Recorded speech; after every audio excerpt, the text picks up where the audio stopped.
Hello ചേച്ചിമാരെ, ഞങ്ങൾ പുതുതായിട്ടൊരു channel തുടങ്ങുകയാണ്. അപ്പോൾ എല്ലാ ചേച്ചിമാരും അമ്മമാരും അനിയത്തിമാരും എല്ലാവരും ഞങ്ങളെ അനുഗ്രഹിക്കുക, സപ്പോർട്ട് ചെയ്യുക ഞങ്ങൾക്ക് വേണ്ടി. ഞങ്ങളുടെ ചാനലിൻ്റെ പേര് ടുട്ടൂസ് LK എന്നാണ്. അപ്പോൾ ഞങ്ങളിപ്പോൾ ആദ്യമായിട്ട് ചക്കലുവയുടെ ഒരു റെസിപ്പി ആയിട്ടാണ് വന്നിരിക്കുന്നത്. അപ്പോൾ എല്ലാവരും ഞങ്ങൾക്ക് വേണ്ടി ലൈക്ക് ചെയ്യുക, സബ്സ്ക്രൈബ് ചെയ്യുക.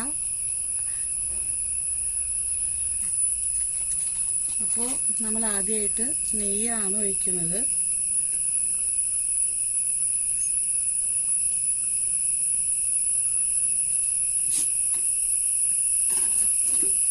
ഇതിനുശേഷം നമ്മളിതാ പച്ചക്കയാണ് ഇടുന്നത്.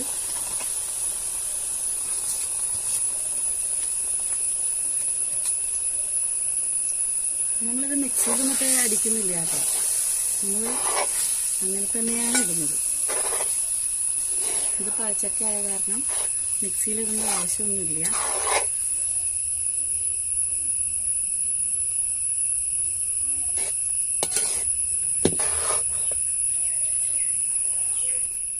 അപ്പോൾ നമ്മൾ ഇങ്ങനെ കൈവിടാതെ ഇളക്കിക്കൊണ്ടിരിക്കണം.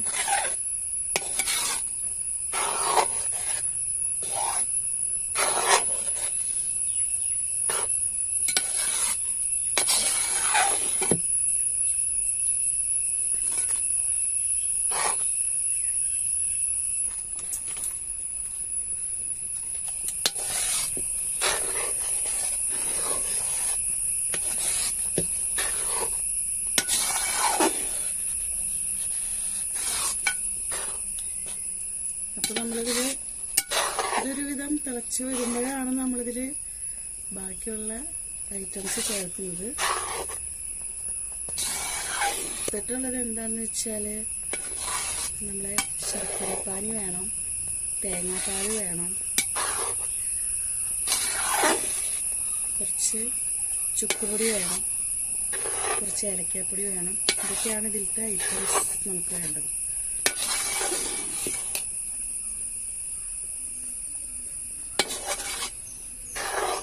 ചൂടുണ്ടാക്കുക.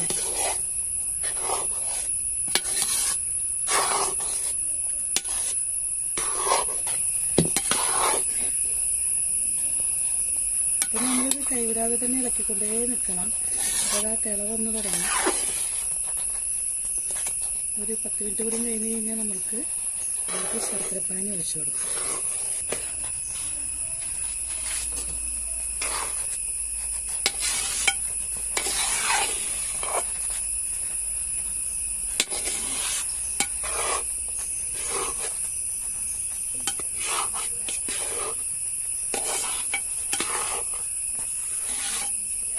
ഇതാ ഇട്ട കുമ്പളകളൊക്കെ വന്നു തുടങ്ങി. അപ്പം നമ്മളിതാ ശർക്കരപ്പാനി ഒഴിക്കാനുള്ള തയ്യാറെടുപ്പിലാണ്. ശരിക്കും നമ്മളിത് ഫ്രൈ പാനിലൊക്കെ വരികയാണെങ്കിൽ ഇത് നല്ല ഫോമിൽ കിട്ടും. അപ്പം നമുക്ക് അധികം ഉള്ളത് കൊണ്ടാണ് ഈ ഉരുളിയിൽ വെച്ച് നമ്മൾ ചെയ്യുന്നത്. എല്ലാം നമ്മൾ അടുപ്പിൽ വയ്ക്കുമ്പോൾ കിട്ടുന്നൊരു ടേസ്റ്റ് സ്റ്റൗവ് വെച്ചാൽ കിട്ടില്ല. എപ്പോഴും നമ്മൾക്ക് ഹലുവ ഉണ്ടാക്കാൻ ഏറ്റവും നല്ലത് നമ്മളെ പഴച്ചക്ക തന്നെയാണ് കേട്ടോ. ഇതാ ഇപ്പോൾ നമ്മൾ ശർക്കരപ്പാനി ഇങ്ങനെ ഒഴിക്കുകയാണ്.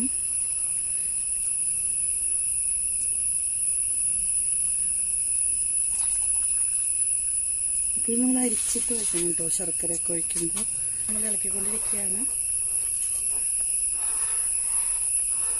നമ്മളിത് കൈവിടാതെ ഇളക്കിക്കൊണ്ടിരിക്കുക. നിങ്ങളിതുപോലെയൊക്കെ ചക്ക ഒരുക്കാറൊക്കെ ഉണ്ടോ? എങ്കിൽ കമൻറ്റ് ചെയ്യണേ. നമ്മൾ ഇതുപോലെയുള്ള ചക്ക പഴമൊന്നും കളയാൻ പാടില്ല കേട്ടോ.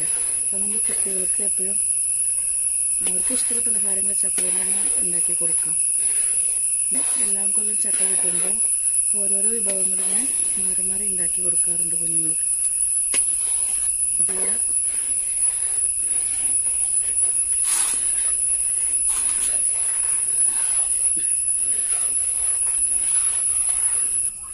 നമ്മൾ ചക്ക വരുമ്പോൾ ഈ കുമിളകളൊക്കെ വരും കൈമൽ. പൊട്ടിത്തെറിക്കാതെ ശ്രദ്ധിക്കുക.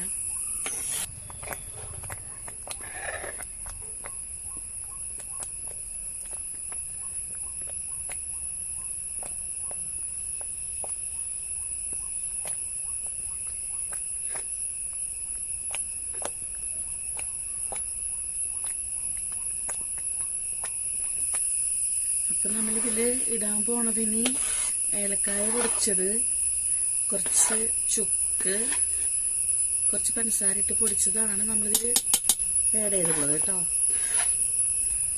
പിന്നെ നമ്മൾ കുറച്ച് ജീരകം കൂടി ആഡ് ചെയ്യുന്നുണ്ട്. ഇനി നമ്മളിത് ഇളക്കി കൊടുക്കാം. കൈ ഇടാതെ ഇളക്കിക്കൊണ്ടിരിക്കുക. അറിയാലോ, പലർക്കും അറിയാവുന്നതാണ്. ഇനി നമ്മൾ അടുത്ത് ഒഴിക്കാൻ പോകുന്നത് നമ്മൾ തേങ്ങ ചിരകിയ പാലാണ്. അപ്പം അതും നമ്മളിതിൽ ആഡ് ചെയ്ത് കൊടുക്കും. നമ്മളിത് കൈവിടാതെ ഇളക്കിക്കൊണ്ടേ ഇരിക്കുക.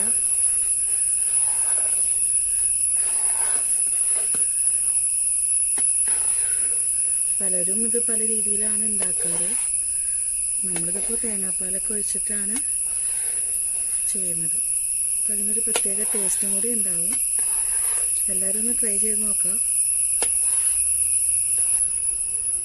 പിന്നെ നമ്മൾ നെക്സ്റ്റ് ഇതിൽ ഒഴിക്കാൻ പോണത് കുറച്ച് തേങ്ങാപ്പാലിൽ ഒരു 5 സ്പൂൺ അരിപ്പൊടി കലക്കിയതാണ് കേട്ടോ.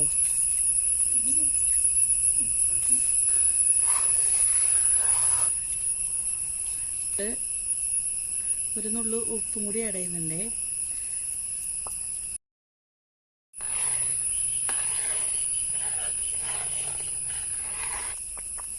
ഇടയ്ക്ക് നമ്മളിതുപോലെ കുറേശ്ശെ കുറേശ്ശെ നെയ്യ് ഇങ്ങനെ ഒഴിച്ച് കൊടുക്കാം കേട്ടോ.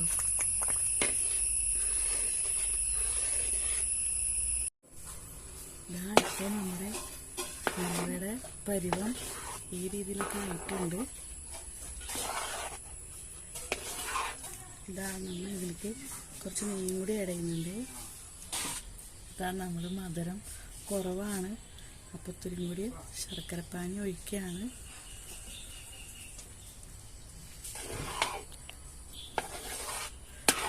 നമ്മളിത് ഇളക്കിക്കൊണ്ടിരിക്കുക. ഇതൊരു ഫുൾ ചക്കയാണ് ഞാൻ എടുത്തിട്ടുള്ളത്. അതിലേക്കിപ്പോൾ ഞാനിപ്പോൾ ഒരു ഫുൾ ചക്കയിലേക്ക് 1 കിലോ ശർക്കര ഇട്ട് കഴിഞ്ഞു. പിന്നെ 2 തേങ്ങയുടെ പാലാണ് ഇതിൽ ഒഴിച്ചിട്ടുള്ളത്. പിന്നെ അതിന് ശേഷം കുറച്ച് ഏലക്ക, ചുക്ക്, ജീരകം അത് നമ്മൾ ആഡ് ചെയ്തു.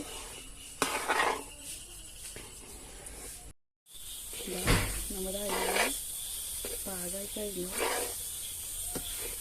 ഇനി ഇതൊരു പാത്രത്തിലേക്ക് നമുക്ക്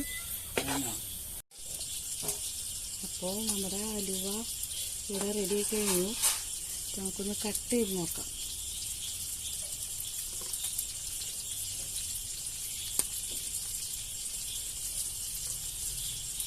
നല്ല നമ്മൾ വിചാരിച്ച പോലെ തന്നെ ഷേപ്പിൽ കിട്ടിയിട്ടുണ്ട്. അപ്പം നിങ്ങളൊക്കെ ഒന്ന് ട്രൈ ചെയ്ത് നോക്കാം.